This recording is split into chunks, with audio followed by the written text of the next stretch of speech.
कैसे हो भी सभी प्यारे प्यारे छात्रों, आप सबका स्वागत है आपके अपने चैनल टीचर्स अड्डा पे। मैं हूं आयुष चौहान। उत्तर प्रदेश की धरती भाषण में भर्ती उपचुनाव आ चुके हैं। योगी महाराज जब जब मौका मिलेगा तब तब कहेंगे कि शिक्षकों के पद आ रहे हैं, तैयार रहो। भाई ये आ रहे नहीं है, ये लेके आने पड़ेंगे। ठीक, ये तो मतलब जैसे और जगह क्या होता है, कम से कम दिल खुश करने को नेताजी ये तो कह देते हैं वैकेंसी आ रही है। हमारे यहाँ तो 6-7 साल खुश करने को भी ये नहीं कह रहे थे, शिक्षक शब्द नहीं मुंह से निकाल रहे थे ये अपने। अब कहा बात बनी, दबाव बना। पहले तो योगी जी के भाषण सुनो, पुराने वाला भी नए वाला भी बराबर याद दिला रहे हैं कि बिल्कुल निचले स्तर से लेकर प्राथमिक से लेकर उच्च शिक्षा तक, यानी टेक्निकल की, मेडिकल की, व्यवसायी, जितने भी प्रकार के कॉलेज उत्तर प्रदेश में हैं उन सब के प्रोफेसरों की भी भर्ती, नीचे प्राथमिक टीचर तक सारी वैकेंसीज, बेसिक भी हायर भी, सब भाषण सुनो। शिक्षा आयोग का गठन हो चुका है। शिक्षा आयोग कार्य करने जा रहा है। बेसिक, माध्यमिक, उच्च, तकनीकी, व्यावसायिक, मेडिकल एजुकेशन में बहनों और भाइयों 60,000 से अधिक नियुक्तियां इंतजार कर रही हैं। वहां पर भी बड़ी पैमाने पर नियुक्ति की प्रक्रिया, अलग अलग विभागों में नियुक्ति की प्रक्रिया धड़ल्ले से आगे बढ़ेगी। देश का शिक्षा आयोग गठित हो चुका है। भर्ती की प्रक्रिया तेजी के साथ बेसिक, माध्यमिक, उच्च, तकनीकी और व्यावसायिक शिक्षा में हजारों भर्तियां इसमें भी आने जा रही हैं। जो मैंने कहा था ना कि अगले 2 वर्ष में 2 लाख भर्ती सरकारी नौकरियों में ही केवल हम लोग करने जा रहे हैं। मैं युवाओं का आह्वान करूंगा, तैयारी करिए। उत्तर प्रदेश में सरकारी नौकरी आपको मिलेगी। इन दोनों भाषणों को आपने सुना होगा। अभी तक हाल फिलहाल में 2 ही रैली हुई है, दोनों रैली में शिक्षक है, क्योंकि इन्हें पता है शिक्षक दे सकते हैं पटकनी। और मैं फिर भी यही कहूंगा आप लोगों को, नतीजा ना बदलें। अभी तो पुराने वाली रफ्तार से चलते रहे, उसी हिसाब के इन्हें नतीजे मिलते रहे। जब तक इन्हें पता नहीं चलेगा कि चुनाव और उपचुनाव बेरोजगारी की वजह से हार रहे हैं, तब तक ये मानेंगे नहीं। अब आते हैं मुद्दे की बात पे। तो मैंने पहले भी आप लोगों ने देखा होगा, मैंने कहा था कि सिर्फ जाना या हंगामा करना हमारा मकसद नहीं है। हमेशा एक सार्थक चीज के साथ आगे बढ़िए आप।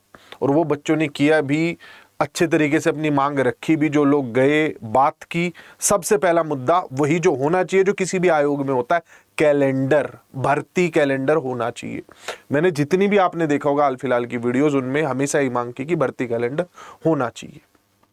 आयोग किस लिए बनता है? आयोग बनता है कैलेंडर जारी करने के लिए। है तुम्हारा कोई कैलेंडर? इनसे बस ये पूछ लो। एसएससी का कैलेंडर है, यूपीएससी का कैलेंडर है, पूरा बताओ। पीजीटी कब आएगा, टीजीटी कब आएगा, पीआरटी कब आएगा, अपर प्राइमरी कब आएगा, बीएड को भी मौका, डीएलएड को भी मौका, टेंशन ही खत्म। पूरा कैलेंडर बता दो और हर उसमें बता दो भर्ती कितनी आएगी।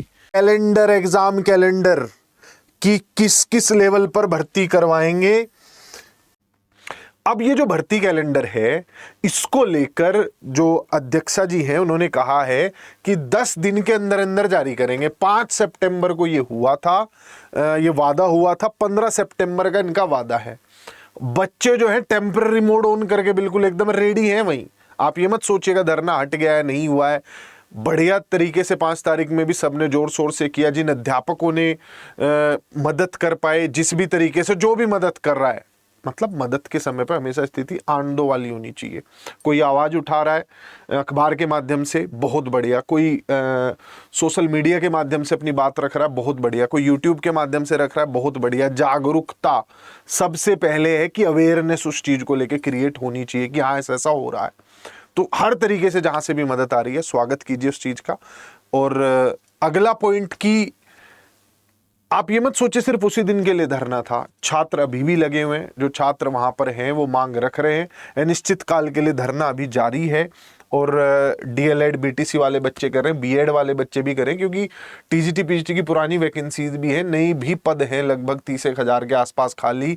उसके अलावा जो जूनियर सुपर टेट होता है, जो अपर प्राइमरी के लिए होगा, जहां बीएड और ग्रेजुएशन के बेसिस पे आप फॉर्म भर पाते हैं। वहाँ सब्जेक्ट कॉम्बिनेशन उतना मायने नहीं रखता है, सबको मौका मिल जाता है भरने का, तो वो एक बहुत बढ़िया मौका है। बीएड को प्राथमिक में तो सरकार का कोई मूड है नहीं, लेकिन आप लोगों का अपर प्राइमरी पे तो हक है, उसकी तो आवाज उठाइए। ऊपर टीजीटी पीजीटी तो आपके लिए ओपन है, जिनके सब्जेक्ट कॉम्बिनेशन सही है उसके लिए आवाज उठाइए। तो सिर्फ इसे एक वर्ग तक ना जोड़ें, कोशिश करें बड़े से बड़ा समूह बने। और क्योंकि ये आयोग बना ही नीचे से लेकर ऊपर तक की बात करने के लिए है, इसमें प्राथमिक से लेकर कॉलेज लेवल प्रोफेसर तक की भर्तियां यहीं से होंगी, तो हर कोई जुड़िए।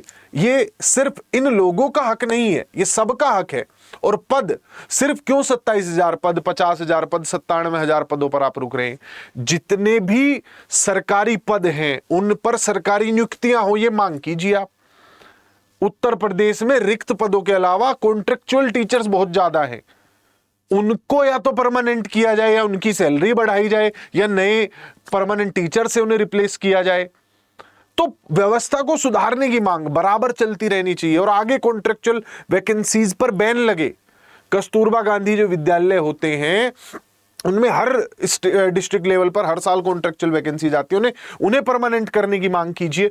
तो अपनी मांग उठाइए, जितने ज्यादा लोग जुड़ेंगे उतने ज्यादा ये चीज सक्सेसफुल रहेगी। जो छात्र अभी वहां बैठे हैं उनकी जिस भी तरीके से आप मदद कर सकते हैं कीजिए। हम भी अपनी हर तरीके से कोशिश करेंगे कि इस चीज को, मतलब ये आग जो है लगी रहे, ये कोशिश हमारी भी परमानेंट जारी रहेगी।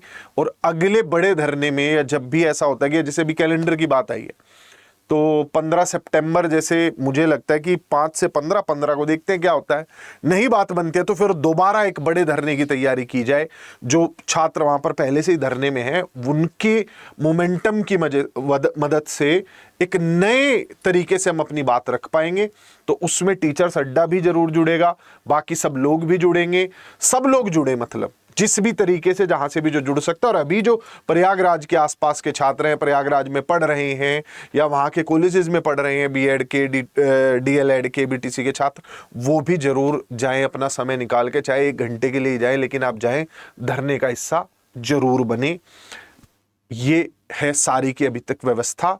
जहां तक मैं बात करूं, जो कैलेंडर को लेकर बात है भाई, यूपी टेट, सुपर टेट, पुरानी भर्तियां, ये सबसे 3 प्रमुख मुद्दे हैं। यूपी टेट हुआ नहीं इतने सालों से, एलिजिबिलिटी एग्जाम कराना इनकी प्राथमिकता। सुपर टेट हाई कोर्ट का डंडा है इस वजह से। और टीजीटी पीजीटी और असिस्टेंट प्रोफेसर, इनके लिए पहले ही लगभग 14 लाख आवेदन आ चुके हैं। इनकी परीक्षा, इन सब का जवाब मिलेगा कैलेंडर में, जो कि जारी होगा 15 सितंबर तक। लेकिन तब तक प्रेशर बनाए रखिए, यूपी की धरती सिर्फ भाषण में न रह जाए भर्ती। Bye bye, take care. बाकी इन्फॉर्मेशन के लिए चैनल को सब्सक्राइब कर लो, और जो बच्चे बैचेज में जुड़ना चाहते हैं नीचे स्क्रीन पे नंबर है, आप फोन कर सकते हैं।